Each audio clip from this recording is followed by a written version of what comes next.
So let's talk about using the internet to attract leads. And it's the real reason companies create content. You probably heard of a term, very well-known term called content marketing. That's exactly what using the internet to attract leads is. The real reason that we create content and put it out there, well, it starts with the search engines.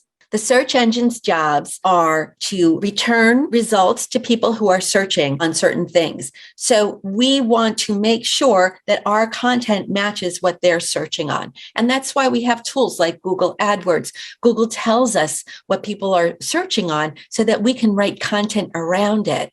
But in a world where distributors are selling the same products and the same services, and then you have these marketplaces selling the same products, the best way to distinguish yourself from everyone else is to be customer-centric. There's the saying that a customer will remember how you made them feel. So when you're creating content, you want to think about how your content is making your customers feel. Is it about their problems? Is it solving issues for them? Or is it talking about how great your company is or how great your product is? I mean, think about it, right? And think about what we see out there.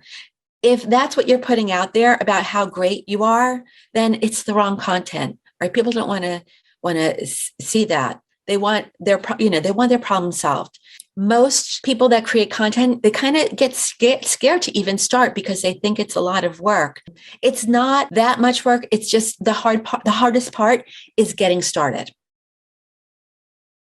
So what exactly is content marketing? Well, by definition, content marketing is a form of marketing that uses content to attract a targeted audience who are going to consume that content. And it's really any kind of media that people will consume. It could be your emails, your website pages, blog posts, videos, special reports, ebooks, anything people are going to consume. And the overall goal of any content plan or strategy is to get the right content to the right people at the right time in a format they're going to find user-friendly. If you think that the target audience would rather have a white paper versus a video, do it in a white paper. If you think that they'd rather have a case study versus an ebook, always do the case study. Right? Always. That's just hands down. Case study trumps everything else. And speaking of that, timing is a very big issue here. I said that, you want to get the right content to the right people at the right time. So you have to think about what's the right time to get a piece of content.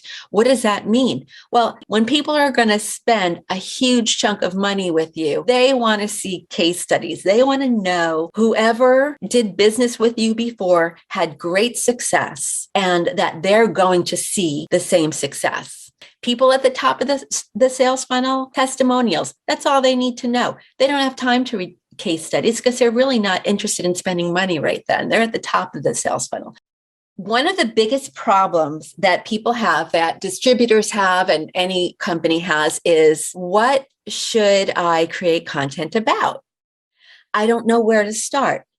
I don't know what people are looking for. Well, remember the buyer personas that we did in the earlier step?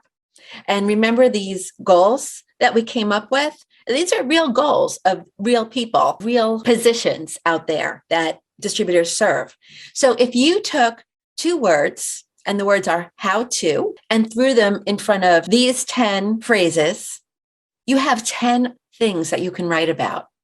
I mean, think about it. If you look at so that's their goals. If you look at their challenges, you can do the same thing. That's why this buyer persona process is so important. What you're going to end up doing is matching your solutions to these issues. So say one of your solutions is a vendor managed inventory program. Say you have several. How do you get it in front of a small electrical contractor? Well, if he's interested in balancing inventory and cost, he may be searching on those kinds of terms. So it wouldn't be a bad idea to write an article about how to balance inventory and cost. And in the article, mention your VMI programs.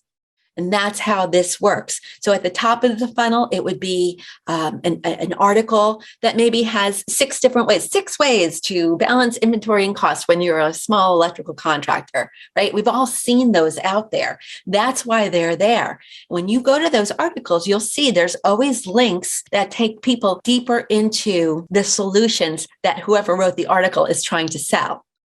But one word of wisdom is don't write these articles until you have the content about your solutions on your website. There's no sense bringing someone to read this article when you only have one sentence on your website about your VMI programs, because that's not going to work. So you have to think about the whole funnel. Hey, it's Susan Merlo. If you liked that video and want to learn more, call or text me.